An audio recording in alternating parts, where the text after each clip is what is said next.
श्री कृष्णा श्री कृष्णा श्री कृष्णा श्री कृष्णा। गुरुर्ब्रह्मा गुरुर्विष्णुः गुरुर्देवो महेश्वरः गुरुः साक्षात् परं ब्रह्म तस्मै श्री गुरवे नमः। तस्मै श्री गुरवे नमः। हरि ओम तत्सत्। पंचदशी ओंबदावदि अध्यायम 21வது श्लोकम। देहाध्यात्मत्वविभ्रान्तौ जाग्रत्यां न हठात् पुमान् ब्रह्मात्मत्वेन विज्ञातुं क्षमते मन्दधित्वतः। இந்த ஆத்ம விசாரம் பிரம்மஞான விசாரம் செய்யும்போதும் கேட்ட எல்லோருக்கும் உடனே ஞான நிஷ்டை ஏற்படும் அப்படின்னு நம்பிக்கை இல்லை. கேட்கறதுனால மட்டுமே பிரம்மா அபரோக்ஷானுபூதி ஏற்படுறது எல்லோருக்கும் நடக்காது. அப்படி இருக்கும்போது ஆனால் விரும்பி இஷ்டப்பட்டு கேட்குறான், சிரவணம் செய்கிறான். அப்படிப்பட்ட அந்த முமுட்சுவுக்கு என்ன வழி என்ன கதின்னா அதுக்கு தான் சம்வாதி பிரமனே ஒரு விஷயத்தினை டாபிக் ஆரம்பித்து ஆச்சாரியர் பல விஷயங்களின் எல்லாத்தையும் விவரித்து பரவாயில்ல காலக்கிரமத்தில் இவனை இந்த நிர்குண பிரம்ம உபாசனனும் பண்ணிட்டு இருந்தால் கூட அப்புறம் அவனுக்கு இது பரோட்ச ஞானமாக முதல்ல இருந்தால் கூட அப்புறம் அபரோக்ஷ ஞானம் ஏற்படும். அதனால் ஒன்றும் நஷ்டம் கிடையாது. இவனுக்கு ஞான ஸ்திரத்துவம் ஸ்தித பிரஜ்ஞன் ஆகிற வரைக்கும் அந்த நிர்குண பிரம்ம உபாசனை பண்ணலாம், அது பிரயோஜனம் அப்படின்னு ஒரு உபாசனனே ஞான காண்டத்தில் கொண்டு வந்தார். அப்போது பல சந்தேகங்கள் வந்தது. அப்படி பேசிட்டு வரும்போது ஏன் இப்படி இவனுக்கு நடக்கிறது இல்லைன்னா அநேக காரணங்கள் இருக்கலாம். திருஷ்ட பிரதிபந்தங்கள், கண்ணுக்கு தெரியப்படுற சில பிரதிபந்தங்கள், அதிருஷ்ட பிரதிபந்தங்கள், கண்ணுக்கு தெரியாமே இருக்கிற ஏதோ பந்தம், ஏதோ பிரதிபந்தம், ஆப்ஸ்டிக்கிள் இருக்கலாம். இப்போ அதெல்லாம் நீக்கிறதுக்கு இவன் இந்த நிர்குண பிரம்ம உபாசனன்னு பண்ணணும். அப்போது குறை என்ன இருக்குன்னா அதுக்கு ஆச்சாரியர் 20வது 21 2 ஸ்லோகங்களுக்குள்ள துர்மதின்னா ரொம்பவே லாஜிக்கலாகவே இருக்கிற ஒரு டைப் ஆஃப் புத்தி. இன்னொன்று மந்ததீஹி, நீ ரொம்ப லாஜிக்கலாக இருந்தாலும் உனக்கு ஞானனிஷ்ட அபரோக்ஷானுபூதி ஏற்படாது. இல்லை ரொம்ப டல்விட்டடாக இருந்தால் கூட அந்த ஹட்டாத் அப்படின்னு இந்த 21வது ஸ்லோகம் நம்ம கடந்த வாரம் பார்த்து முடித்தோம். தேகம் ஆதி ஆத்மத்வ விப்ராந்தோ, தேகமும் மனசு புத்தி இதெல்லாம் ஆத்மா நான் இதுதான் நினச்சிட்ருக்கிற பிராந்தியில் இருக்கிற இந்த மனுஷனுக்கு அது ரொம்ப நிஜமாக அவனுக்கு இன்டாக்டாக இருக்கு இந்த பாவனை. அப்படிப்பட்ட அவனுக்கு இந்த மந்ததி புத்தி சூக்ஷ்மமாக விசாரித்து விஷயங்கள் கேட்டதுக்கு பிறகு கூட, இது விஷயம் கேட்காதவனை பற்றி இல்லை, இந்த கேண்டிடேட் யார், வேதாந்த சிரவணம் பண்ணி அவாந்தர வாக்கியங்கள்னு கேட்டவங்க தான். ஆனால் மகா வாக்கிய விசாரணத்தினே ஒழுங்க அப்சார்வ் பண்ணிக்க முடியல. அதுதான் ஒரு குறைங்க. அப்போ என்ன பண்ணணும், இவனை உபாசனை பண்ணணும் அந்த அவாந்தர வாக்கியங்களை வச்சுட்டு. ஸோ இவனுக்கு வந்து அப்படி இருக்கும்போது இந்த பிரம்ம ஆத்மத்வேன வெளியில் பிரம்மம் இருக்கா அங்கே இருக்கா இதெல்லாம் சொல்லும் போது தலாட்டுவான், நல்லா தான் இருக்கு, ஜகத்து காணும், ஜகத்து சத்தியம் இல்லை, பிரம்மம் தான் சத்தியம், ஜகத்து எல்லாம் பிரம்மே தான் ஜகத்தாக காணப்படுது, எல்லாம் ஒத்துக்குவான். ஆனால் குறை என்னன்னா அந்த பிரம்மம் நான் தானேது தான் முடிவு. ஆனால் அது இவனால் முடியலை, ஏற்றுக்க முடியல, சொல்ல முடியலை. కాబట్టి அதனால் இந்த மாதிரி ஹட்டாத்து விக்னாத்தும் ந க்ஷமத்தை ஓகே, அது அவ்வளோ சுலபமாக ஹட்டாத்தன்னா ரொம்ப ஈஸியாக அப்படி கிரகிக்க முடிகிற விஷயம் இல்லை. விக்னாத்தும் இவனு குவாலிஃபைடாக இல்லை, அதுக்கு அவ்வளோதான், குவாலிஃபைடாக இல்லை. குவாலிஃபிகேஷன் இவன் வளர்த்துக்கலையா, ஏதாவது ஆப்ஸ்டிகல்ஸ் இல்லை, ஏதோ பிரதிபந்தம் அப்படின்னு சொல்லி இப்போ அடுத்த ஸ்லோகம் படிக்கிறோம். 22.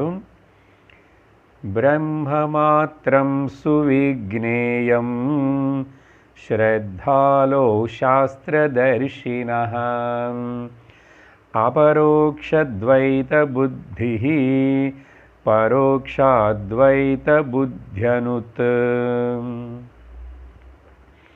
இந்த 22வது ஸ்லோகத்தில்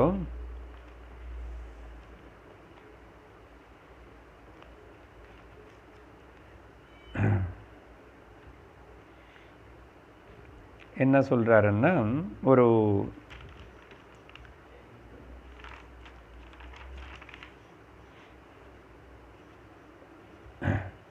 ஒரு சந்தேகம், இன்டைரக்ட் ஒரு கேள்வி இருக்கு. என்னன்னா,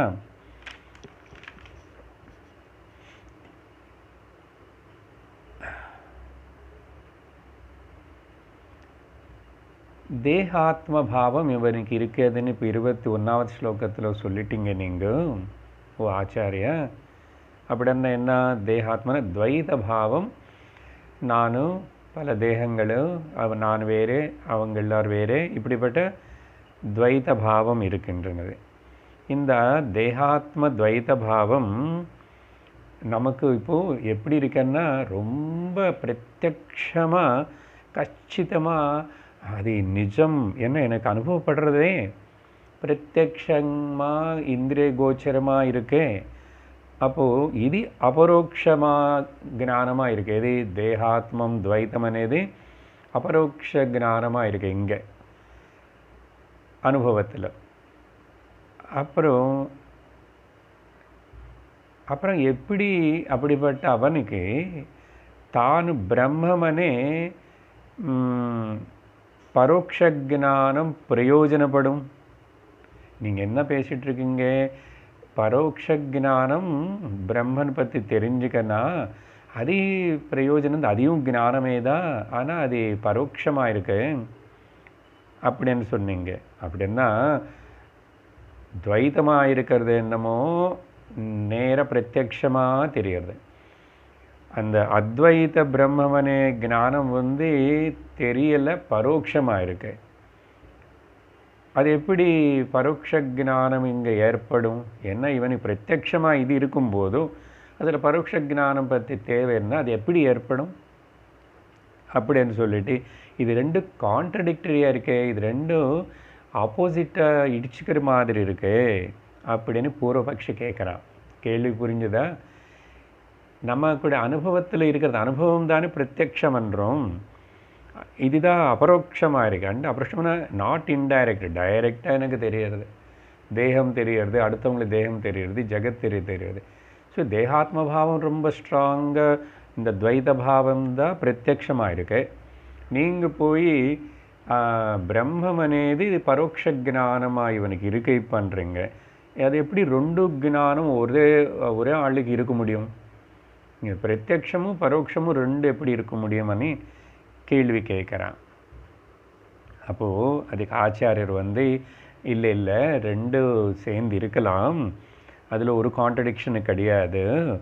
ஏன்னா இந்த ரெண்டு சேர்ந்து இருக்கலாம். காரணம், ரெண்டுமே டிஃபரெண்ட் பிளேன்ஸு, அது ரெண்டுமே ரெண்டு வித்தியாசமான பிளேன்ஸில் நிலையில் இருக்கு. அதனால பிரத்யக்ஷம் அண்ட் பரோட்சம் ரெண்டும் ஒரே ஆளுக்கு இருக்கலாம். ஆனால் எப்படி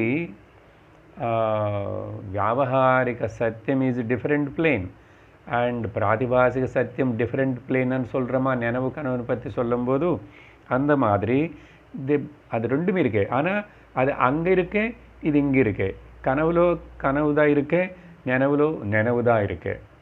இல்லை, ஒரு உதாரணம் பாரு. இப்போது டார்க்னஸ் அண்டு லைட்டு, இருட்டு அண்டு வெளிச்சம் ரெண்டும் சேர்ந்து இருக்குமா? இருக்காது. They cannot coexist. But they can exist. எங்கே? அந்த ரூமில் இருட்டு இருக்கலாம், இந்த ரூமில் வெளிச்சம் இருக்கலாம். ரெண்டு இருக்கே, அது அங்கே இருக்குது. அதனால இது ரெண்டுமே ரெண்டு different levels of both are belong to the different planes. அப்படி இருக்கும்போதும் இருக்கலாம். அதனால் இதில் ஒரு ப்ராப்ளமும் கிடையாதுன்னு சொல்லி அந்த கேள்விக்கு பதில் தான் இந்த 22வது ஸ்லோகத்தில் ஆச்சாரியர் சொன்னது. இந்த உள்ள இருக்கு இந்த ஸ்லோகத்துக்குள்ள அந்த கேள்வி. பிரம்மமாத்திரம் சுவிக்னேயம், இங்கேருந்து எடுத்துக்கிறோம். அபரோக்ஷ துவைத புத்தி. பாருங்க, துவைத புத்தி ரொம்ப நேராக துவைத்தம் டிஃபரன்சஸாக நிறைய தெரியுது. அனுபவத்தில் அதுதான் இருக்குது. மனசுடைய அனுபவத்திலோ புத்தியோட அனுபவத்திலோ அப்புறம் புலங்களுடைய அனுபவத்தில் அதுதான் இருக்குது, டியூயாலிட்டி தான் இருக்குது. அப்புறம் அத்வைத்தம் பரோட்சமாக இருக்கு. அப்படி இருக்கும்போது புத்தி அனுத், இது ஒரு பிரயோகம். புத்திய அனுத்து அனுத்து அப்படின்னா, அதனால் இது ரெண்டும் கான்ட்ரடிக்டரி ஒன்றும் கிடையாது. சரியா? கான்ட்ரடிக்டரி ஒன்றும் இல்லை. ஆனால் ஆச்சாரியர் அவ்வளோதான் சொல்லிட்டார். சொல்லி அப்புறம் என்னாரு, ஸ்ரத்தாலோஹோ, யாருக்கு சாஸ்திர மேலையும் குரு மேலையும் ஈஸ்வரன் மேலையும் ஸ்ரத்த இருக்கின்றனதோ.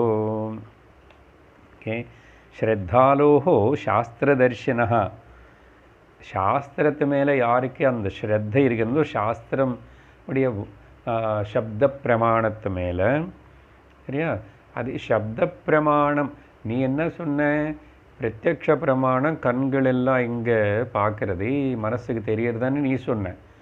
ஆனால் நாங்கள் என்ன சொல்கிறோம், அந்த பரோட்ச ஞானம் అనేది இவனுக்கு சப்த பிரமாணம், அது ஒரு பிரமாணம் தான்.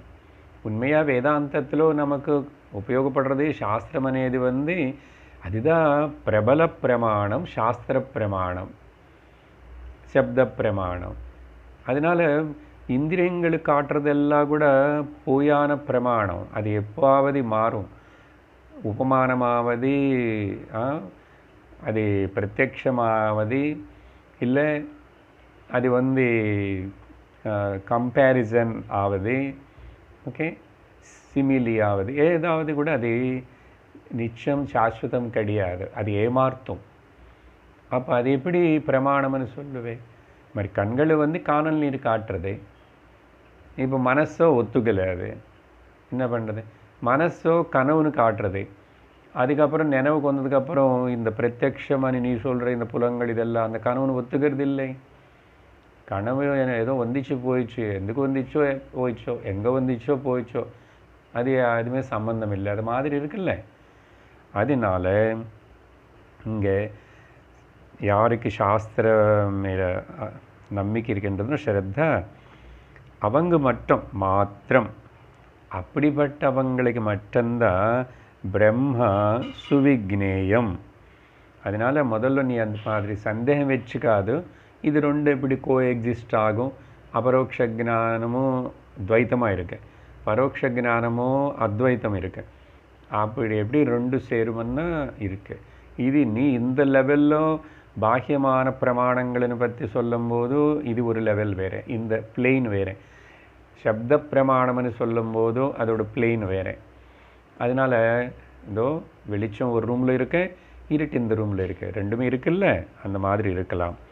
ஆனால் மொத்தத்தில் புரிஞ்சுக்கோ, ஈஸ்வர சாஸ்திர குரு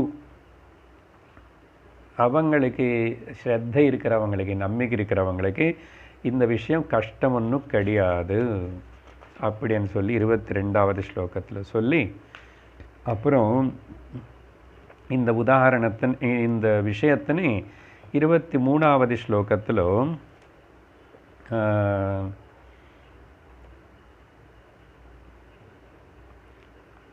அந்த ஒரு உதாரணம், இது முன்னாடி கொடுத்த உதாரணம் தான் வச்சு மறுபடியும் இங்கே ஞாபகப்படுத்திட்டு இந்த விஷயத்தினை விவரிக்கிறார். படிக்கிறோம். अपरोक्षशिला बुद्धिः न परोक्षशतां नुदेत प्रतिमादिषु विष्णुत्वे को वा विप्रतिपद्यते.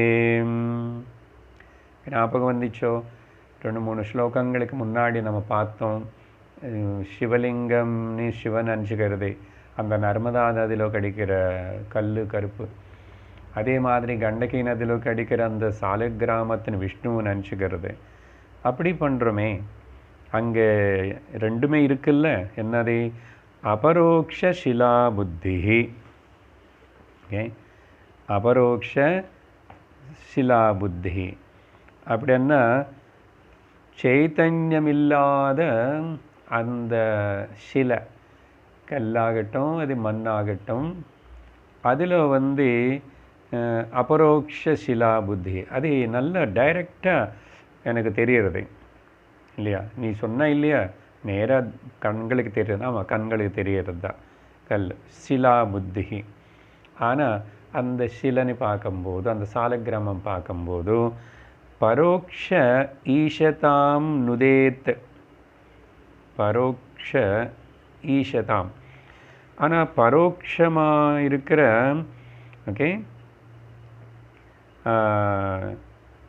சேத்தனத்துவமோ பரோட்சமாக இருக்கின்றது. ஆனால் நீ பிரத்யக்ஷமானு பார்க்குற சிலை அச்சேதன ஸ்வபாவம். ஸோ அச்சேதன ஸ்வபாவம் பிரத்யக்ஷமாக இருக்கு, சேத்தன ஸ்வபாவம் அப்பிரத்யக்ஷமாக இருக்கு. ஆனால் நம்புறோம் இல்லையா? ஏன் நம்புறோம்னு சாஸ்திரம் சொல்லியிருக்கு, குரு சொல்லியிருக்காரு. அப்படி நீ ஈஸ்வரனை பார்க்கல, சிவன் அப்படியேவா நீ உனக்கு முன்னாடி அந்த ரூபம் இருக்கா? சாஸ்திரத்தில் சொன்ன மாதிரி சுத்த ஸ்படிக சங்காசம் திரிநேத்திரம் பஞ்சவத் கர்த்தகம் கங்காதரம் தசபுஜம் அப்படியெல்லாம் சிவன் பார்க்கலையே. ஒரு சின்ன கல் பார்த்துட்டு நீ இதுவும் பிரத்யக்ஷமாக அச்சேதனத்தை பார்க்குற. ஆனால் பரோட்சமாக உள்ள ஞானம் என்ன?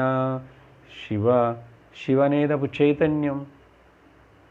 எப்படி இந்த ரெண்டுமே அந்த விஷயத்தில், உபாசன விஷயத்தில் இருக்கின்றனதும். ஓகே, இங்கே அப்போது நான் உதேத்த கான்ட்ரடிக்ஷன் அங்கே ஒன்றும் இல்லையே. பிரதிமா ஆதிஷு, இந்த பிரதிமா பல வகையான அந்த பிரதிமல் எது பிரதீகமாக வச்சுக்கிட்டு அந்த பிரதிமனை என்ன, எக்ஸாம்பிளுக்கு விஷ்ணுத்வே, விஷ்ணு சாலக்கிராமம். ஸோ இது முதல்ல முன்னாடி பேசியிருக்கார் இல்லையா? அதனால் கஹவா விப்ரதிபத்யதே, எங்கே எரோனியஸ் ஆர் மிஸ் அண்டர்ஸ்டாண்டிங் இருக்கு. உபாசனை பண்ணுறவங்களுக்கு, பக்தி செலுத்துகிறவங்களுக்கு யாருக்கு கூட அந்த மாதிரி இல்லையே. பெரும்பாலும் நிறைய பேர் பண்ணுறோமே நம்ம. அத்வைத ஞானம் வேதாந்தம் முற்றுடு இதிலேயே தெரிகிறதே. ஸோ இப்போது அந்த மாதிரி ஸோ பிரத்யக்ஷமாக கண்ணுக்கு காணப்படுறது சிலாஜானம். ஆனால் சாஸ்திர அவாந்தர வாக்கியம் அப்படின்னா குரு சாஸ்திரம் சொல்லியிருக்கேன், இது சிவா, சிவனுடைய சக்தி, சிவனுடைய ரூபம் இப்படி இருக்கும் அப்படின்னு சொல்லிட்டு காணாத விஷ்ணு ஆர் சிவா அது பரோட்சமாக இருக்குது. ஆனால் ரெண்டு கோஎக்ஸிஸ்ட் சேர்ந்து தான் இருக்கு. இப்போது புராணங்கள் பாகவதத்தில் பார்த்தோம், பல இடத்துல பார்த்தோம்னா இந்த மூர்த்தி உபாசனை பற்றி சொல்லும்போது துருவன் முதல் நாரதர் சந்திச்சாரா, நாரதர் குருவாக எழுத்துக்கிட்டான அந்த பையனை. அப்புறம் நாரதர் அந்த மகாவிஷ்ணு ஸ்ரீஹரி நாராயணனை பற்றி வர்ணிச்சாரா, அது எல்லாத்தையும் மனசில் பாவிச்சானா, அதுக்கப்புறம் 6 மாதம் அந்த நதிக்கரையில் உட்காந்துட்டு மண் வச்சு அந்த ஒரு பொம்மை பண்ணி இதுதான் விஷ்ணுவை நினச்சிக்கிட்டு தபஸ் பண்ணா. 6 மாதத்துக்கு அப்புறம் விஷ்ணு ஸ்ரீஹரி பிரத்யட்சமாயிட்டாரா இல்லையா? அதனால் உபாசன தெய்வம் தரிசனம் கொடுக்கும். அது குரு சொன்னபடி நீ அத்தியந்த ஸ்ரத்தாளுவாக இருந்து நீ பண்ண வேண்டிய விதத்தில் பண்ணா. ஆனால் வச்சு பார்த்தது என்ன, மண் வச்சு தான் அந்த பையனை பண்ணா பாருங்க. அதனால் பல உதாரணங்கள் இப்படியெல்லாம் இருக்கு. அதேப்போ துருவ விஷயம் எதுக்கு, நம்ம மீராபாய்க்கு கிருஷ்ண தரிசனம் ஏற்படலையா? விட்டல பகவானுடைய தரிசனம் எத்தனை பக்தாளுக்கு ஏற்பட்டுச்சு? நம்முடைய ஆண்டாளுக்கு ரங்கநாதனுடைய தரிசனம் ஏற்படலையா? கோபி எல்லாருக்கும், நிறைய பேருக்கு பக்தாளுக்கு இல்லை, சுந்தரமூர்த்தி அப்பர் இவங்களுக்கு எல்லாருக்கும் அந்த சிவ தரிசனம் ஏற்படலையா? சிவனை அவங்கள கூட, ஆனால் அவங்க சிவன் அப்படி பஸ்மம் பூசிக்கிட்டு அப்படி வந்தானும் சரி, வேறு விதமாக தரிசனம் கொடுத்தாலும் அவங்க இது சிவன் தானே அவங்க கிரகிச்சக்கூடிய சக்தி அவங்களுக்கு இருந்தது. அதனால தான் பெரும்பாலும் நிறைய பக்தாளுடைய கதையிலோ வேறே வேஷத்திலோ பிராமண வேஷத்திலோ அப்படி இப்படி தான் அந்த பகவான் ஈஸ்வரன் அவங்க கூட விளையாடி இருக்கான். இது அவங்களுக்கு புரிஞ்சது. அப்படி அதே மாதிரி அவங்களுடைய இஷ்ட உபாசனா தெய்வமாகவே கூட தரிசனம் கொடுக்கப்பட்டது. இப்போ ராமகிருஷ்ணருக்கு காளி தரிசனம் ஏற்பட்டது. இப்படியெல்லாம் அது இல்லை, போய் இல்லை, அது சத்தியம்தான். ஆனால் அது அல்டிமேட் ட்ரூத் இல்லை. அந்த ரூபம் மட்டும், அந்த தரிசனம் மட்டும் அல்டிமேட் ட்ரூத் இல்லை. அது தாண்டி போனதான நிர்குண பிரம்ம உபாசனை ஆகிடும். அதனால கான்ட்ரடிக்ஷன் ஒன்றும் இல்லைன்னு இந்த 23வது ஸ்லோகத்தில் சொல்லி, அதுக்கப்புறம் ஸ்ரத்த இல்லாதவன்னு நீ உதாரணமாக எடுத்துக்காதே அப்படின்னு இந்த 24வது ஸ்லோகத்தில் அந்த விஷயத்தினே இன்னும் கொஞ்சம் அந்த ஸ்ரத்தானே இது சொன்னார்ல, இப்போது அந்த விஷயத்தினே சொல்கிறார். அஸ்ரத்தாலோரவிஸ்வாசः நோதாஹரணமர்ஹதி ஸ்ரத்தாலோரேவ சர்வத்ர வைதிகேஷ்வதிகாதரஹ.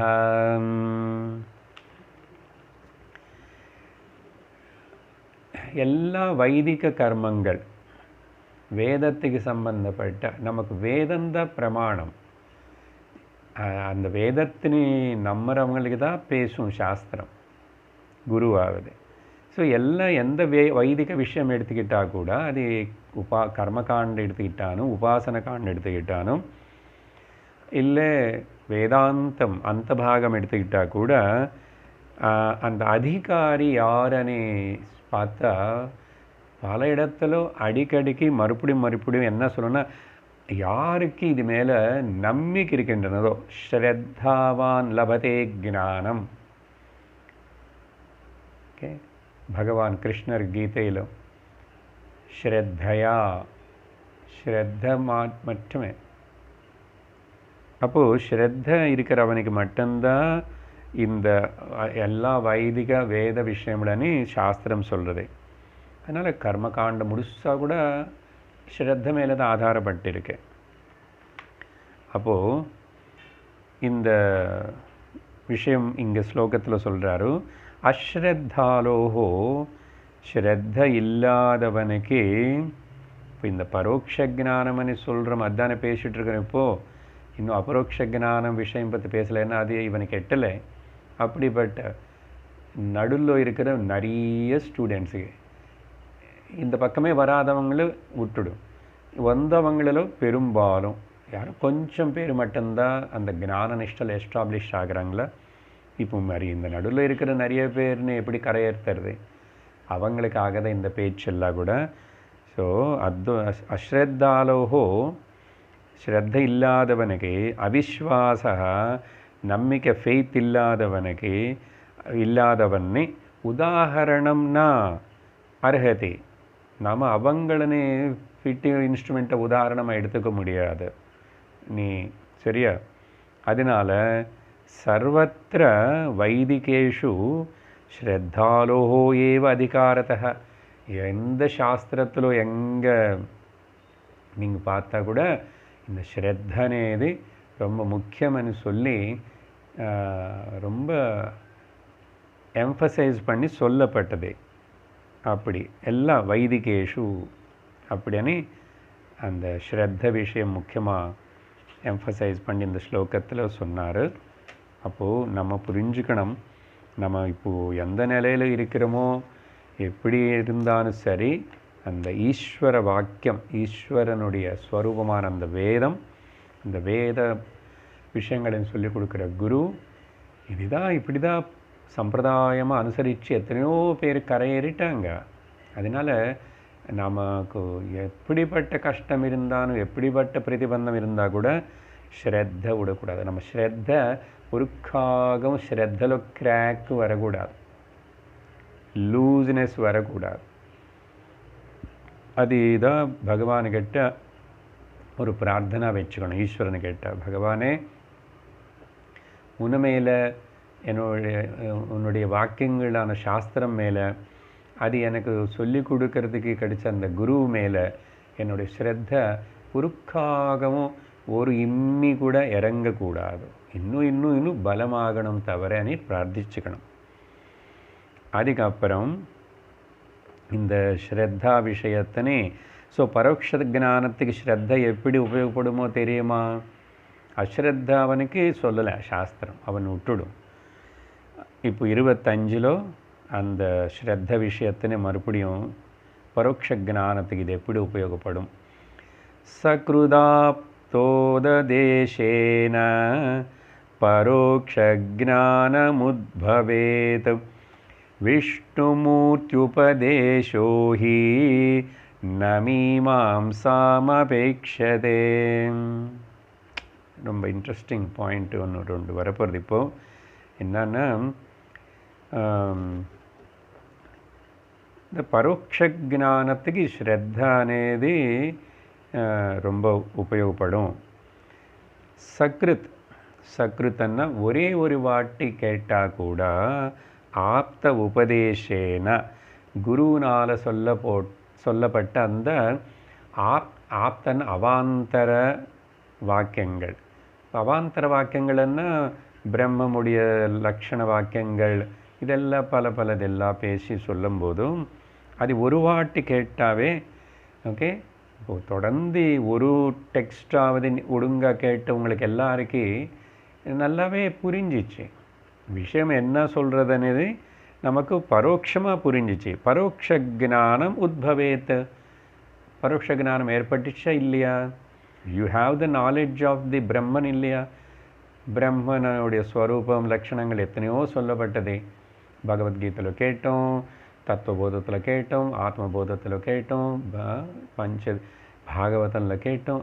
ஸோ இது கொஞ்சம் ஒரு வாட்டி கேட்டால் கூட, ஒரு வாட்டின்னா ஏதோ ஒரு வார்த்தை மட்டும் இல்லை, ஒரு ரவுண்ட் ஆஃப் ஸ்டடீஸ், அட்லீஸ்ட் ஒரு வருஷம் தொடர்ந்து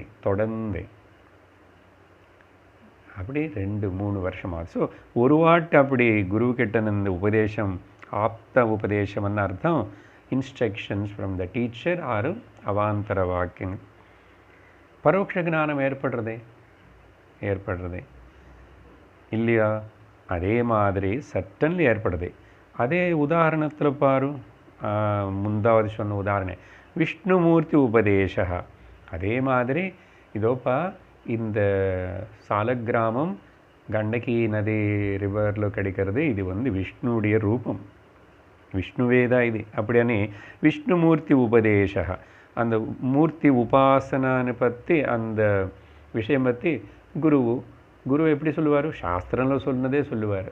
ஸோ அப்படி உபதேசம் பண்ணதுக்கப்புறம் இனிமே அந்த உபாசனன் ஏற்றுக்கணும் அந்த பக்தனோ சிஷ்யனோ சாதகனோ மீமாம்சம் ந அபேட்சதே. இதுதான் ஒரு டிஃப்ரெண்ட் பாயிண்ட்.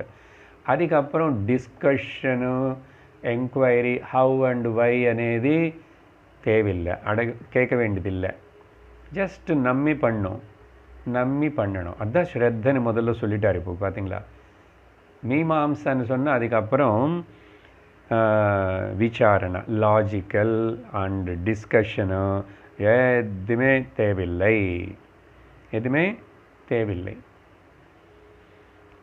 அப்படின்னு சொன்னார். அதே மாதிரி இங்கே கூட பிரம்ம சத்தியம், ஜெகன் மித்யா, அப்புறம் தத்துவமசி எல்லாம் கேட்டான்.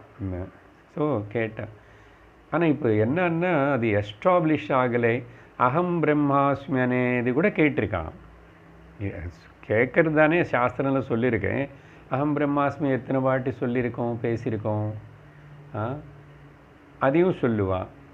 இப்போது சொன்னால் ஆனால் அனுபவம் வரலையே, அது అని நான் ஒத்துக்க மாட்டேங்குது. உள்ளிருந்து இன்னர் கன்சைன் மனசு ஒருவேளை நான் அப்படி சொன்னால் அது என்னை பார்த்து கேலி பண்ணுறது.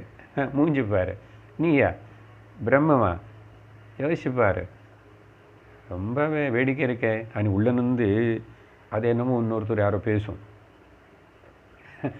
அப்போது நம்ம டவுன் ஆகிடும். அதனால் தைரியம் வராது, நம்பிக்கை, அந்த ஃபவுண்டேஷன் ஸ்திரத்துவம் வராது. இது இருக்கும். இந்த ஸ்ட்ரகிள் நிறைய பேருக்கு, சாதகர்களுக்கு நிறைய பேருக்கு இருக்கும். அதுதான் விஷயம், டாபிக் இங்கே. அதனால் அது 2-3 வாட்டி அப்படி உள்ளிருந்து நம்மளை பார்த்து கேள்வி பண்ணுற மாதிரி நமக்குள்ளே தான், நம்ம மனசு தான். கேள்வி கேட்ட உடனே உன்னுடைய நிலைமை என்ன, மூஞ்சிப்பார் பிரம்மமா அப்படின்னு உள்ள. அதனால் இப்போது நீங்கள் அப்படி உள்ளிருந்து சொல்கிறது எதுவுமே விசாரணை பண்ணாமல், அதை பற்றி கவலைப்படாமல், அதே மாதிரி வெளியில் யாரோ சொன்னாங்க, நீங்கள் இந்த கல் வச்சுக்கிட்டு இது நீ கடவுளுன்னு சொல்லிட்டு இதுக்கு என்னமோ பண்ணிகிட்ருக்கீங்க, அது அச்சேதனமாக இருக்கே, உங்களை கூட எப்பவுமே பேசவே இல்லை அப்படின்னு யாராவது பேசிட்டா அவனுக்கிட்ட பதில் சொல்லக்கூடாது, அவங்கக்கிட்ட பேசக்கூடாது. நமஸ்காரம் பண்ணி போயிட்டு நம்ம குரு சொன்னது பண்ணணும். அப்படி குரு சொல்லி உபாசனனே எந்த அப்புறம் டிஸ்கஷன், லாஜிக், வை ஹவு கேட்காமே பண்ணவங்க யாரும் நஷ்டப்போல. இந்த ஒரு பாயிண்ட் நல்லா அண்டர்லைன் பண்ணிக்கணும். எந்த விதமான உபாசனை பண்ணாலும் உபாசனை பண்ணுறவன் ஒருக்காகவும் கீழே விழுந்து போகமாட்டான், கீழே லோயர் ஜென்மங்களுக்கு போகமாட்டான். சரியா? அதனால் பக்தி అనేది, உபாசனை అనేది எவ்வளவோ மனுஷனுக்கு அது ஸ்பிரிச்சுவல் எவல்யூஷனுக்கு அது கொஞ்சம் கொஞ்சம் கொஞ்சம் கொஞ்சம் புண்ணியத்தினை ஆட் பண்ணிகிட்டே இருக்கும். சரியா? அதுதான் இங்கே சொல்கிறார், மீமாம்சை தேவையில்லை அப்படின்னு சொன்ன உடனே அடுத்த 26வது ஸ்லோகத்தில் கேள்வி அவனுக்கு. மீமாம்சா டிஸ்கஷன் அனாலிசிஸ் தேவையில்லைன்னு நீங்கள் சொல்கிறீங்க. ஆனால் அப்போ எதுக்கு சாஸ்திரம் இத்தனை வெரைட்டி உபாசனைகள், அந்த ஒரு உபாசனைக்கே பல விதமான இன்ஸ்ட்ரக்ஷன்ஸு, டைரக்ஷன்ஸ் எல்லாம் கொடுக்கறது, பல நியமங்கள் சொல்கிறது இல்லையா? ஏன் இத்தனை விதமாக பேசணும், இத்தனை சாஸ்திரங்கள் பேசணும், பல விதமாக பேசணும், ஸோ மெனி இன்ஸ்ட்ரக்ஷன்ஸ் கொடுக்க வேண்டியிருக்கு அப்படின்னு சொல்லிட்டு இவனுக்கு ஒரு கேள்வி. அப்போ அதுக்கு பதில் ஆச்சாரியர் சொல்கிறாரு, கர்மோபாஸ்தி விசாரியேதே அனுஷ்டேயா விநிர்ணயாத் பகுஷாகா விப்ரகீர்ணம் நிர்ணேதும் கஹ பிரபுர்நரஹ. இங்கேருந்து வர 2-3 ஸ்லோகங்களை நம்ம புரிஞ்சுக்கணும்னா என்ன விஷயம். இப்போ பாருங்கள், டாப்பிக்கு கொஞ்சம் எப்படி டிவியேட் இல்லை, மாறிச்சு, எக்ஸ்ட்ரா பாயிண்ட் வருது. ஏன்னா மீமாம்சை தேவையில்லைன்னு குரு சொன்ன உடனே டிஸ்கஷனும் லாஜிக்கு. அப்போது எதுக்கு சாஸ்திரம் இவ்வளோ விஷயங்கள் நீ இப்படி பேசுறது அப்படி சொல்கிறதேன்றான். அது கர்மகாண்ட விஷயமாகட்டும், உபாசன காண்ட விஷயமாகட்டும், ஞானகாண்ட அத்வைத ஞானத்திலேயே பார்க்கும்போது ஒரு so many கான்ட்ரடிக்ஷன்ஸ். எங்கே பார்த்தா கூட ஒரு இடத்துல சொன்னது வேறே மாதிரி இருக்குது, இன்னொரு இடத்துல சொன்னது வேறே மாதிரி இருக்கு. இந்த கான்ட்ரடிக்ஷன்ஸு சாஸ்திரத்தில் எல்லா இடத்துலும் பல இடத்துல பார்த்துட்டே இருப்போம். பகவத்கீதையில் கூட எத்தனை கான்ட்ரடிக்டரி வேர்ட்ஸ் இருக்குது. அது அப்படி தான் இருக்கும். இவன் சந்தேகம் வந்துச்சு, மீமாம்சை வரல இல்லைன்னா அப்புறம் எதுக்கு இதெல்லாம் இவ்வளோ சொல்கிறதுன்னா. அதுக்கு ஆச்சாரியர் என்ன சொல்லுறாரு, ஒரு முக்கியமான பாயிண்ட் கவனிங்கோ, அப்புறம் பதம் அர்த்தம் சொல்கிறேன். கர்ம அனுஷ்டானம் அப்படின்னா இது இப்படி பண்ணும், இந்த கர்மன் இப்படி பண்ணும், இதுக்கு இப்படிப்பட்ட பலம் வரும் அப்படின்னு சொன்னால் அது அவ்வளோதான். சொன்னார், நான் செய்கிறேன். பலம் கண்ணுக்கு தெரியாது, அதிருஷ்டமாக இருக்கோ திருஷ்டமாக இருக்கோ, ஆனால் நான் பண்ணுறேன். அங்கே திரும்பி எதுவுமே கேள்வி கேட்குறதுக்கு இல்லை, கேள்வி கேட்குறதுக்கு இல்லை. கேள்வி கேட்டு ஏன் அப்படி இந்த பக்கம் திரும்பி உட்காரணும், ஏன் அந்த பக்கம் திரும்பி உட்காரணும், ஏன் இத்தனை வாட்டி நமஸ்காரம் பண்ணணும், ஏன் இப்படி சுற்றணும், ஏன் அப்படி சுற்றணும் அப்படின்னு நீ உனக்கு கேள்வி கேட்டாயன்னா அப்போ நீ என்ன பண்ணணும் தெரியுமா, இந்த கர்ம அனுஷ்டான விசாரம் பண்ணணும். கர்ம அனுஷ்டான விசாரம் பண்ணணும்னு அர்த்தம் என்ன தெரியுமா, வேதத்தில் இருக்கிற பூர்வ மீமாம்சத்தில் சொல்லப்பட்ட அநேக விஷயங்களை நீ போய் அங்கே தேடி படித்தா அங்கே சொல்லப்பட்டது சொல்லியிருக்கும். இது ஒரு மனுஷனுக்கு அவனுடைய ஜன்மத்தில் எவ்வளோ சின்ன வயசில் ஆரம்பித்தா கூட ஒரு ஜன்மம் பத்தாது. இப்படி போய் அங்கெல்லாம் தேடி படித்து தெரிஞ்சுக்கணும்னா. அதனால் கர்ம அனுஷ்டானம் விசாரணை பண்ணணும் அப்படின்னு ஏதாவது நீ கேள்வி கேட்டாயன்னா அப்போ நீ ரொம்ப டீப்பாக போய் படிக்கணும். அது நீ பண்ணுவியா? பண்ணி தெரிஞ்சுக்கோ. இப்போ நாங்கள் இங்கே என்ன சொல்கிறோம்னா, ஸ்ரத்தையோட தத்துவமசின்னு குரு சொன்னார். அப்போ சிஷ்யன் அகம் பிரம்மாஸ்மி தெரிஞ்சுக்கணும். அவ்வளோதான். நம்பி பண்ணிகிட்டே இரு, உபாசனை பண்ணும். அகம் பிரம்மாஸ்மி அகம் பிரம்மாஸ்மி அகம் மந்திரம் மாதிரி ஜபம் பண்ணும். என்ன பலம் வருதுன்னு சொல்லுவோம், பலம் கிடைக்கும். அதனால் கர்மானுஷ்டான விசாரம் இருக்கா. ஸோ பலதெல்லாம் அப்படியெல்லாம் சொல்லியிருக்கேன். அப்போ வேதம் அனந்தமாக இருக்கு, என்ன கர்மக்கு என்ன பண்ணணவனேது நமக்கு தெரியாது. அப்போது இதே மாதிரி ஒரு சந்தேகம், ஒரு பிரச்சனை, உபாசன அனுஷ்டானம்.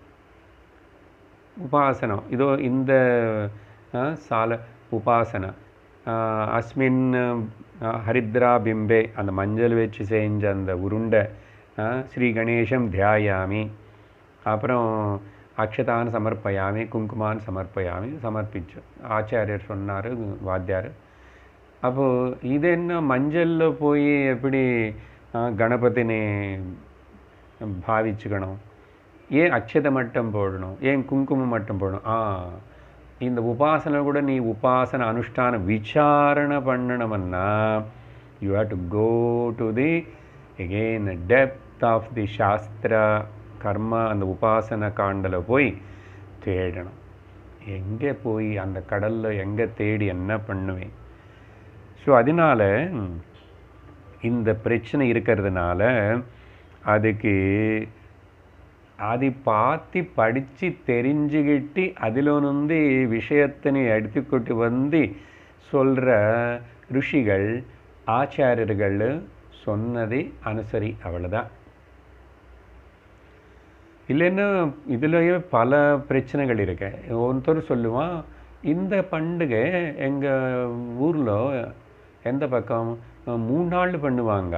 ஓ, நீங்கள் என்ன 2 நாள் தான் பண்ணுறீங்களா?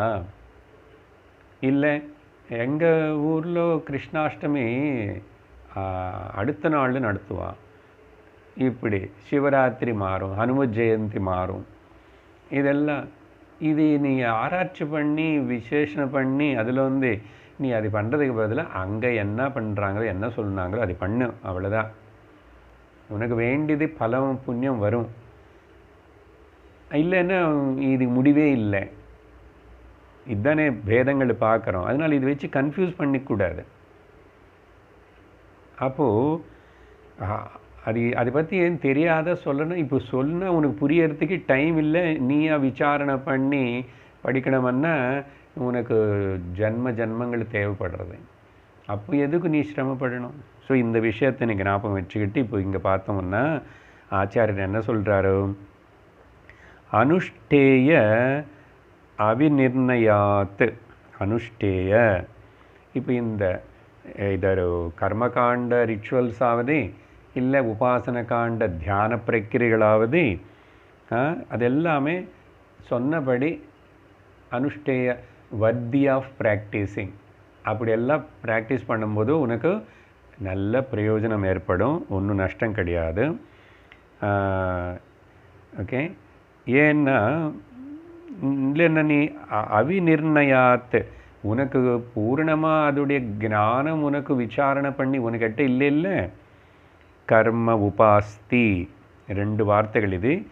அதுதான் நான் முதல்ல உங்களுக்கு விவரிச்சுட்டேன். கர்ம அண்ட் உபாசனை 2 இடத்துலையும் இந்த கர்ம உபாஸ்தி, த ரிச்சுவல்ஸ் அண்ட் த மெடிடேஷன்ஸில் விசாரியேத்தே உனக்கு அப்படி கிளியராக தெரியலன்னு சொன்னால் நீ விசாரணம் பண்ண வேண்டியிருக்கேன்.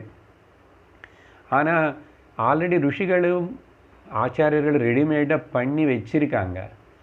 ரெடிமேடாக பண்ணி வச்சது உபயோகப்படுத்துறது ஈஸி தானே. எவ்வளோ சௌரியம் நமக்கு. அதனால தான் அவங்களுக்கு எல்லாருக்கும் நம்ம ருணம் பண்ணிட்டு இருக்கோம். விசாரியேதே ஆர் என்கொயர்டு. எதனாலன்னா அங்கே பார்த்த அந்த ஒரு சாஸ்திரத்திலேயே ஒரு கடவுள்னு ஆராதிக்கிற இடத்துலையே இன்னொரு இடத்துக்கு போய் பார்க்கும்போது இன்னொரு புராணத்திலேயோ இன்னொரு இடத்துலையோ அங்கே வேறு மாதிரி சொல்லப்பட்டது. இந்த தேவத்துக்கு இது கொடுக்கணும்னு ஒரு இடத்துல சொன்னால் இன்னொரு இடத்துல வேறு சொன்னது. இப்போ இது யார் முடிவு பண்ணுவா எப்படி? அதனால் பகுஷாக்கா விப்ரகீரணம் இது எல்லாமே டிஃப்ரெண்ட் பிரான்ச்சஸ் ஆஃப் வேதாத்தில்குள்ளே போய் பார்த்தா அதே அந்த தான் டிஃப்ரென்சஸ் தான். இப்போ இங்கே நம்ம நாடு, உங்கள் நாடு, உங்கள் மாநிலம், எங்கள் மாநிலத்தில் பாலக்காட்டில் ஒரு மாதிரினா, கோயம்புத்தூரில் ஒரு மாதிரினா, தமிழ்நாடுலே அந்த இடத்துல அப்படி தான் மாதிரி அது காலகட்டத்தில் அப்படி இப்படி அந்தந்த அனுசரித்து ஃபாலோ பண்ணிட்டு போகிறவங்களும் நல்ல அவங்களுக்கு கிடைக்கிற பலன் கிடைக்கிறது. நீ தலை ஒடிச்சிக்க வேண்டியது ஒன்றும் இல்லை. ஸோ இப்படி பல விதமான டிஃபரன்ஸ் பிரான்ச்சஸில் டிஃப்ரெண்ட்டாக பேசியிருக்கிறதுனால இப்போ இது எது கரெக்டனே எந்த மனிதனை கஹ நரக நிர்ணயித்தும் பிரபு, யார் எந்த சாதாரண மனுஷனுக்கு கெப்பாசிட்டி இருக்குது இது நிர்ணயம் பண்ணுறதுக்கு? அதனால் மீமாம்சம் வேண்டான்னு சொன்னான்னா மீமாம்சம் இருக்கு, நீ படிப்பியா? ஒரு பாகம் எடுத்துட்டு படிக்கிறதுக்கு, ஒரு பிரான்ச் ஏதாவது எடுத்து படிக்கிறதுக்கு, ஒரு வியாக்கரணம் படிக்கிறதுக்கு 12 வருஷம் வேணும், தர்க்கம் படிக்கிறதுக்கு 12 வருஷம் வேணும். இப்படி எல்லாம் 12 இந்த கலியுகத்தில் இப்படி அல்ப ஆயுஷ் இருக்கிற இந்த மனுஷனுக்கு இப்போ எதுக்கு இந்த மாதிரி இந்த கேள்வி? சனாதனமாக சம்பிரதாயமாக பெரியோர்கள் நிறைய நல்ல விஷயங்கள் நிறைய வச்சுருக்காங்க. அது எல்லாமே மக்களுக்கு சமுதாயத்துக்கு நல்லதுக்காக வச்சுருக்காங்க. அது நம்பி அதை எடுத்துக்கிட்டு வாழ்கிறவங்க நல்லா வாழ்ந்தாங்க, நல்ல விதமாக நல்ல அவங்க வாழ்க்கை நடத்தி முடிச்சுட்டு போயிட்டாங்க. நம்ம தான் இப்போ மாடர்ன் ஆகி போய் ரொம்ப குழப்புகிறோம். எந்த மனிதனும் பிரபுவன்னா இஸ் கேப்பபிள் ஆஃப் எலிஜிபிள், யாருக்கு தகுதி இருக்கு? சாதாரண மனுஷனுக்கு. அதனால தான் ரிஷிகள் அப்பப்போ ரிஷிகள் அவதாரங்களும் ரிஷிகளும் அவங்க எல்லாரும் சமுதாயத்தில் அப்பப்போ ஈஸ்வரனே அவங்க ரூபத்தில் வருவான். அப்படி சொல்லி முதல் இந்த கர்மானுஷ்டாத்தில் இருக்கிற என்ன ப்ராப்ளம் தெரியுமா? அந்த பண்ணுறதுன்னா அப்போது அதுக்கு ஒருவேளை இந்த ரைட் மெத்தட் என்னன்னது சாதாரண மனுஷனால் நிர்ணயிக்கப்பட முடியலன்னா அப்போ எப்படி அவனை உபாசனை பண்ணுறான்? உனக்கு எதுக்கு சந்தேகம்? ஆல்ரெடி ரெடிமேடாக பண்ணி வச்சுருக்காங்களே. அதுதான் சொல்கிறார். நிர்ணீதோர்த கல்பசூத்ரை கிரதிதஸ்தாவதாஸ்திகः விசாரமந்தரேணாபி சக்தோனுஷ்டாது மஞ்சசா. அது அர்த்தம் என்ன, அதுக்கு எதுக்குன்னு சொல்லிட்டு த ஃபைனல் வெர்டிக்ட் அபவுட் நிர்ணிதா அர்த்தா, அந்த ரிச்சுவல்ஸ் பற்றி. இப்போது இந்த கர்மா, இந்த யாகம், இந்த யக்னம் இப்படி பண்ணணும், இதுக்கு இத்தனை செங்கல் வைக்கணும், இத்தனை எல்லா இதில் ஏதோ சொல்லி வச்சுருக்காங்க இல்லையா. இது எல்லாமே கூட பல கிரந்தங்கள் இருக்குது. முக்கியமாக அதில் கல்பசூத்திரைஹி கிரதிதா. இந்த மாதிரி பிரச்சனை வரும் காலகட்டத்தில் தேவைப்படும்னு சொல்லி தான் பாப்பம் எவ்வளோ கஷ்டப்பட்டு அந்த ருஷிகள் தபஸ்விகள் அது எல்லாத்தையும் படித்து கடித்து கஷாயம் மாதிரி குடிச்சு அதில் இப்படின்னு கரெக்டாக நிர்ணயம் பண்ணி, அதனால் நீ 10 படித்து கன்ஃபியூஸ் ஆகாது. இதுதான் அப்படின்னு கல்பசூத்திரங்களன்னு எழுதியிருக்காரு. அன்ஃபார்ச்சுனேட்லி அதெல்லாம் இப்போ கிடைக்கிறது இல்லை. அதில் ஏதோ பிசுறு கொசுறு அங்கங்கே அப்படி வந்தது, அதுதான் அனுசரிச்சிட்ருக்காங்க. கல்பசூத்திரங்கள், ஆபஸ்தம்ப சூத்திரங்கள், அதே மாதிரி ஜெய்மினி கிரஹ்ய சூத்திரங்கள். அவர் வியாசருடைய சிஷ்யர். வியாசர் பிரம்மசூத்திரங்கள் 550 எழுதிட்டு வேதாந்தம் பிரம்மன் பற்றி. இவர் லோக விஷயங்கள், கிரகஸ்தனு, பூர்வமீமாம்ச கர்மகாண்ட விஷயங்களை பற்றி ஜெய்மினி 12,000 சூத்திரங்கள் எழுதியிருக்காங்க. இப்போ அதனால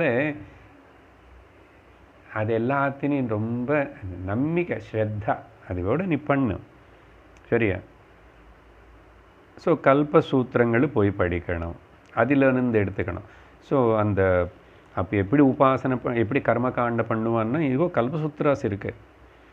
அதனால தான் வாத்தியார் சொன்ன மாதிரி, புரோஹிதன் சொன்ன மாதிரி, பெரியோர்கள் சொன்ன மாதிரி ஓகே அனுசரித்து அது பண்ண வேண்டியதுதான். ஸோ கல்பசூத்திரைஹி கிரதிதா தாவத் ஆஸ்திகா. எவ்வளோ நாள் எந்த அளவுக்கு நீ ஆஸ்திகனாக இருக்க. ஆஸ்திகனா ஸ்ரத்தை இருக்கிறவன் பேர் ஆஸ்திகன். எதில் ஸ்ரத்தா? கடவுள் மேலே ஸ்ரத்தா, சாஸ்திரம் மேலே ஸ்ரத்தா, குரு மேலே ஸ்ரத்தா. இந்த 3 ஒரு மனுஷனுக்கு இருந்துச்சுன்னா அவன் பொடைச்சிக்குவான், கரையேறுவான். எதில் ஒன்றில் இருந்தாலும் 3 ஒன்று தான். ஏன்னா ஈஸ்வரனே குருன்னு சப்ளை பண்ணுவார், அப்புறம் குரு சாஸ்திரத்தினை சப்ளை பண்ணுவார். இல்லை நீ சாஸ்திரத்தினை படிக்கணும், தெரிஞ்சுக்கணும்னு உனக்கு அந்த ஆசை இருந்துகிட்டே இருந்துன்னா குரு அவைலபிளாக ஆகிடுவார். ஏதோ ஒன்று கடித்தா கூட போதும், உனக்கு பூர்ணமாயிடும். ஸோ அதனால் விசாரம், அப்போது அவனு தான் விசாரம் அந்தரேண. என்னை வித்தவுட் என்கொயரி திரும்பி நீ போய் அதுக்கு தலை போட்டு கஷ்டப்பட வேண்டாம். அதோடைய வேலிடிட்டி அவங்க விசாரம் பண்ணி இதுதான் நீ வச்சதுனால நீங்கள் அதை எடுத்துக்கோ, அவ்வளோதான். ரெடிமேடாக எல்லாம் கிடைக்கிறது இல்லை இப்போ இந்த சாப்பாட்டெல்லாம். அந்த மாதிரி நீ ஒன்று எடுத்து போட்டு தோசை இட்லி போட்டு சாப்பிடு, நீ ஒன்றும் அரைக்க வேண்டாம். ஸோ விசாரம் அந்தரேண, அதிலும் டிஃபரன்சஸ் நமக்கு அதெல்லாம் தெரியாது. எல்லாரும் நாள் அதை படித்து தெரிஞ்சுக்கிட்டு முடிவு பண்ண முடியாது. அப்படி இருந்தால் கூட அப்படி அஞ்சசா அனுஷ்டாத்தும் சக்தா. நீங்கள் பேசாமல் அப்படி அந்த அனுஷ்டானம் எடுத்துக்கோ. இப்போ காயத்ரி உபாசனம், சந்தியாவந்தனம் இப்படி பண்ணாங்க, இல்லை ஸ்ரீ வித்யான்னா அது இப்படி பண்ணணும்னு வச்சுருக்காங்க இல்லையா. அது கொஞ்சம் நல்ல அனுபவஜனாக இருக்கிற, அப்புறம் அந்த இதில் ஈடுபட்டிருந்த பெரியவங்களும் ருஷிகள், அவங்கள அனுசரி. ருஷிகள்னு யார் சார் இப்போ எங்கே ஏன் நமக்கு தெரிகிற இந்த ஞானிகள் இந்த லோகத்தில் இப்போ யார் இருக்காங்களோ அவங்களெல்லாம் ருஷிகள் தான். அதனால் ருஷின்னு சொன்ன உடனே ஏதோ அந்த வால்மீகி அந்த கல்பனைக்கே போகாதுங்கோ. நமக்கு அப்புறம் இப்படி அவங்களே தான் இந்த ரூபத்தில் இப்போ இங்கே வேலை பண்ணிகிட்ருக்கிறாங்க. அவங்கள சக்தி, அவங்களுடைய தபஸு தான் மக்களுக்கு அது உதவி செய்கிறது அப்படின்னு சொல்லி சொன்னதுக்கு பிறகு உபாசன காண்டத்தில் கூட இப்படி தான். இப்போ கர்ம காண்டத்தை பற்றி சொன்னார், இந்த கல்பசூத்திரங்கள் அதெல்லாமே. அப்போது மாதிரி உபாசனா விஷயம் என்ன, அதையும் அதுதான். உபாஸ்தி நாமனுஷ்டானம் ஆர்ஷகிரந்தேஷு வர்ணிதம் விசாராக்ஷமமர்த்தியாச்ச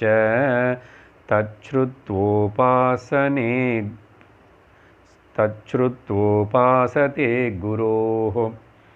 அதே உபாசன விஷயத்துக்கு வரும்போது கூட கர்மகாண்ட விஷயம், கல்பசூத்திரங்கள் இதெல்லாம் இருக்கு. உபாசனா விஷயத்தில் ஆர்ஷ கிரந்தேஷு, ஆர்ஷ கிரந்தங்கள்னு சொன்னால்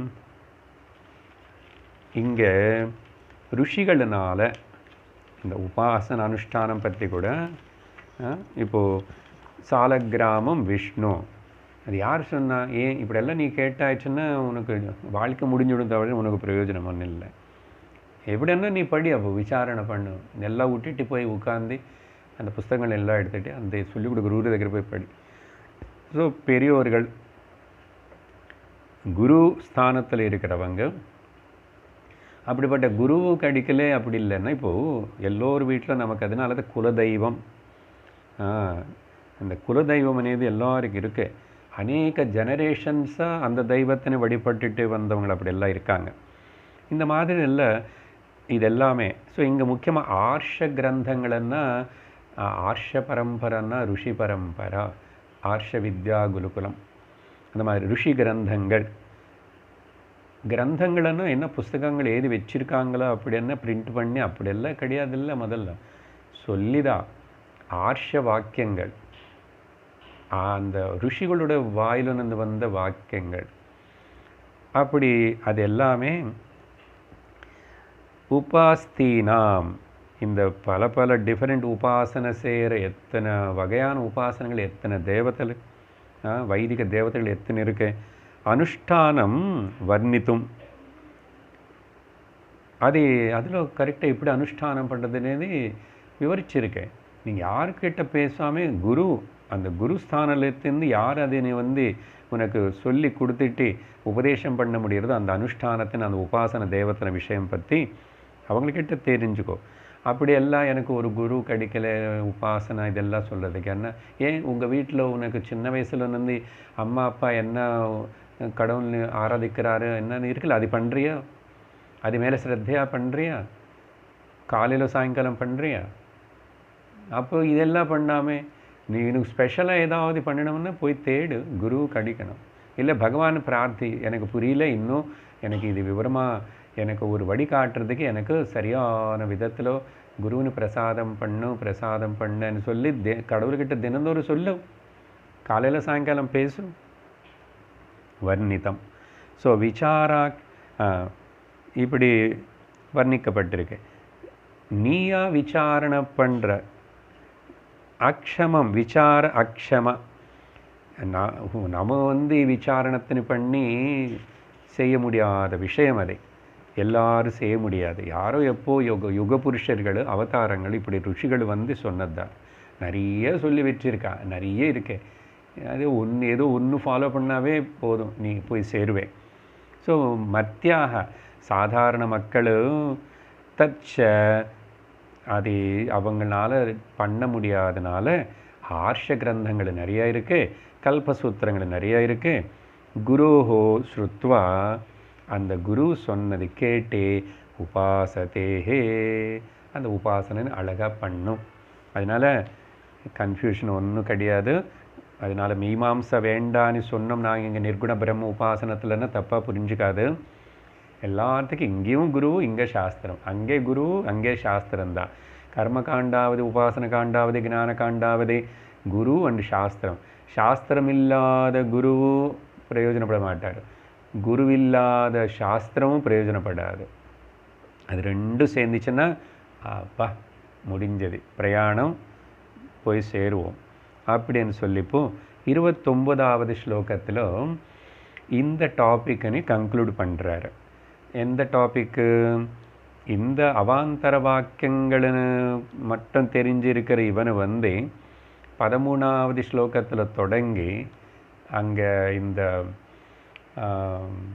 சம்வாதி பிரம அதோட பிரயோஜனம் அப்படியெல்லாம் பேசிட்டு வரும்போது அவாந்தர வாக்கியங்கள்னு கேட்ட இவன் மகா வாக்கிய விசாரணை இவனால் செய்ய முடியல. அதுக்கு சொன்னோம், ஒழுங்காக பண்ணல, டீப்பாக பண்ணல, எப்படியோ சம் கைண்ட் ஆஃப் மிஸ்டேக் நடந்துச்சு, இல்லைன்னா பிரதிபந்தம் இருந்துச்சு. இப்படிப்பட்ட இவனும் நிர்குண பிரம்ம உபாசனை பண்ணால், அகம் பிரம்மாஸ்மின்னு உபாசனாவை மந்திரமாக சொல்ல ஜொபிச்ச மாதிரி பண்ணால் என்ன பிரயோஜனம்? எப்படி பிரயோஜனப்படும்? எந்த விதமாக பிரயோஜனப்படும்னா, இது ஞானம் கொடுக்காது, மோட்சமும் கொடுக்காது. நல்லா புரிஞ்சுக்கணும். இந்த பாயிண்ட் கன்க்ளூட் ஆகிறது. ஞானமும் கொடுக்காது, மோட்சத்தனும் கொடுக்காது. அப்போ என்ன சொல்கிறன்னா, சொன்னோம் ஆல்ரெடி, அதிருஷ்ட பிரதிபந்தங்கள் இல்லை திருஷ்ட பிரதிபந்தங்கள், தெரியாத எந்தெந்த தடங்கள் இருக்கோ அந்த தடங்கள் எல்லாம் நீக்கப்படும். தடங்கள் நீக்கப்பட்டால் சத்தியம் தெரிவிக்கப்படும், அனுபவப்படும். பரோட்சம் இல்லை அபரோக்ஷானுபூதி பிரத்யக்ஷமாயிடும். அது ஏன்னா என்ன அது காரணம்னா, எந்த உபாசனானாவது சரி புண்ணியம் கொடுக்கும் இல்லையோ, அது மறக்கக்கூடாது. முதல்ல நான் சொல்லிட்டேன். அப்போது இந்த நிர்குண பிரம்ம உபாசனை கூட கொடுக்குற புண்ணியம் உன்னுடைய பிரதிபந்தங்கள்னு நீக்கும். பாருங்க, அதுக்கு தான் கர்ம காண்ட பண்ணாலும் உபாசனை காண்ட பண்ணாலும், இப்போ இங்கே வேதாந்தத்துக்கு வந்ததுக்கப்புறம் மறுபடியும் நிர்குண பிரம்ம உபாசனை பண்ணால் கூட பிரதிபந்தங்கள் நீக்கப்படணும். நமக்கு தெரியாது எத்தனை பிரதிபந்தங்கள் இருக்குது. ஒரு சாதகனுக்கு ஒரு நிலையில் ஒரு கட்டத்தில் பல அதுக்கு தான் அந்த மகாத்மாவோட ஜீவித சரித்திரங்களை பார்க்கும்போது தெரியும். அது ரொம்ப எஸ்டானிஷ்மெண்ட் ஆகிறதுக்கு இல்லை. எல்லாரும் இந்த ப்ராசஸில் அப்படி இப்படி. அதனால் ஒரு ஜீவனை இந்த ஆத்தியாத்மிக ஜர்னி பிரயாணம் எப்போ தொடங்கியிருப்பான். அது ஈஸ்வரன் அந்த சக்தியை ஆத்மாவே இவன் சூஸ் பண்ணிக்கிச்சு. ஓகே, ஆத்மா சூஸ் பண்ணிச்சு. எமே வைஷ விருணுத்தே தேன லப்ய ஆத்மா. அங்கேருந்து அதனால் ஒரு ஜன்மத்தில் முடிஞ்சிடும் எல்லாருக்கும் అనేది இல்லை. அது கிராஜுவல் எவல்யூஷன் ப்ராசஸ் தான். அது கல்மினேட் ஆகிறது நடக்கும் எப்போ. அதனால் இதில் சந்தேகப்பட வேண்டாம், நிருத்சாகப்பட வேண்டாம், பயப்பட வேண்டாம், ஒன்றும் இல்லை. You carry on. உன்னுடைய நீ சாதகனா, தபஸ்வியா, முமுக்ஷுவா அப்படி இருந்தாலும் பரவாயில்ல, நீ ஞானி ஆயிடுவே. நீ ஞானஸ்வரூபந்தான் உணர்வே. அகம் பிரம்மாஸ்மி அபரோக்ஷ அனுபூதி ஏற்படும். அதுதான் கன்க்ளூஷன் இப்போ 29 முடியறது. அதனால் படிக்கிறேன். வேதவாக்கியானி நிர்ணேதும் இச்சன் மீமாம்சதாம் ஜனஹ ஆப்தோபதேசமாத்ரேண அனுஷ்டானந்து சம்பவேத். என்ன சொல்கிறாரு? வேத வாக்கியானி நிர்ணேதும். இந்த வேத வாக்கியங்கள்னா இந்த அவாந்தர வாக்கியங்கள் இதெல்லாம் கேட்டிருக்கான் இல்லையா, அதெல்லாத்துடைய நிர்ணேதும். ஓகே, அதெல்லாத்தையும் மதித்து ஸ்ரத்தையோடு கேட்டு இச்சன், அப்புறம் இதோடைய பலம் எனக்கு பூர்ணமாக கிடைக்கணும், இதோட நிஜமான அர்த்தம் என்னான்னு இச்சன் டிசைர் டு நோ ஜனஹ. எந்த மனிதனு யார் இந்த மீமாம்சாத்தும் மேஹி அவன் என்கொயரி பண்ணணும். பாருங்க, அங்கே எப்படி கர்மகாண்டில் ஏன் அப்படின்னு சொன்னால் ஞானத்துக்கு கண்டிப்பாக. அதனால தான் சொன்னோம், இந்த நிர்குண பிரம்ம உபாசனை கூட முக்தினி ஞானத்தின்னு கொடுக்காது, பிரதிபந்தத்தை நீக்கும். அப்போது மறுபடியும் என்ன பண்ணப்போ விசாரணை பண்ணணும். நீ விசாரணை பண்ணி தான் முடியணும், வேறு வழி இல்லை. ஞானம்னா விசாரணை பண்ணி தான் ஆகணும். கர்மகாண்டத்திலும் அப்படி தான் சொன்னோம், உபாசன காண்டத்திலும். இப்போ இந்த அத்வைத ஞானத்திலும் அப்படி தான். அதனால் மீமாம்சதாம் அவனை கண்டக்ட் பண்ணி விசாரணை பண்ணி அனுஷ்டானந்து. ஓகே, இந்த உபாசனத்தின் இப்போ இவனும் இப்படி பண்ணிகிட்டே இருந்து அப்புறம் கிரமமாக இவனுக்கு ஆப்ஸ்டிகல்ஸ் முடிஞ்சு போயிடுச்சு. அப்போது மறுபடியும் என்ன பண்ணணும், மறுபடியும் விசாரணை பண்ணணும். விசாரணை பண்ணாலும் இன்னும் மறுபடியும் இன்னும் பலம் வரலையே அபரோக்ஷ அனுபூதி, மறுபடியும் உபாசனை பண்ணணும். ஆப்த உபதேச மாத்திரேன கன்க்ளூஷன் அதுதான். இந்த அவாந்தர வாக்கியங்கள் முதல்ல கேட்டதுனாலேயே பரோட்ச ஜானமே இவனுக்கு வந்து ஆப்த உபதேச மாத்திரேன இவனுக்கு வந்து பூர்ண பலம் காலக்கிரமத்தில் கிடைக்கும் அப்படின்னு சொல்லிட்டு ஹி சம்பவேத். அந்த டீச்சருடைய இன்ஸ்ட்ரக்ஷன்ஸ் மூலமாகவே இவனுக்கு வந்து இந்த அனுஷ்டானம் நிர்குண பிரம்ம உபாசன அனுஷ்டானத்தினாலேயே இந்த பரோட்ச ஜானம் is gradually converted into the அபரோக்ஷ ஜானம். இதுதான் இதோட 13 ஆரம்பித்த டாப்பிக்கு இந்த 29 முடிகிறது. அதுக்கு பிறகு இனிமேல் ஆச்சாரியர் வந்து அப்போது அந்த அபரோக்ஷானுபூதினா என்ன అనేది அந்த டாபிக் எடுக்க போகிறார். ஓம் பூர்ணமத பூர்ணமிதம் பூர்ணாத் பூர்ணமுதச்யதே பூர்ணஸ்ய பூர்ணமாதாய பூர்ணமேவாவசிஷ்யதே. ஓம் சாந்தி சாந்தி சாந்தி. ஹரி ஓம் ஸ்ரீ குருभ्यो நமः. ஹரி ஓம். ஹரி ஓம் தத்சத்.